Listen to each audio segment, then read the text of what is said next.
The economic models that exist of our economy indicate that about 60% of the growth in the post-war years can be accounted for by the in-migration of people and natural increase.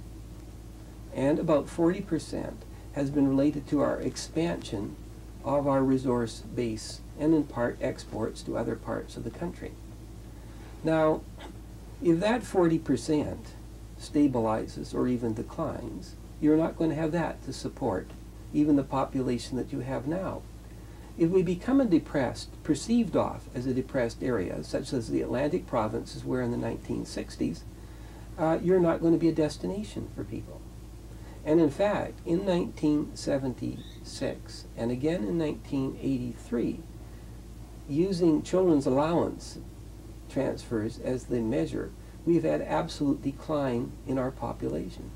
If you have absolute decline in your population, you're not going to buy stuff at the store, you're not going to travel, you're not going to do all these other things, and so you start to find the deaccelerating spiral. So the worst case scenario is that Vancouver can join St. John's and Sudbury and Winnipeg to some degree, which has basically only held its own in the post-war years, and partly, I guess, because of the largesse of Mr. Axworthy and others to see that there are federal transfer payments coming into it. If those aren't there, then I think that the second big trigger of our growth in migration will wither, and with that, our buoyancy and our optimism. And that is a real scenario.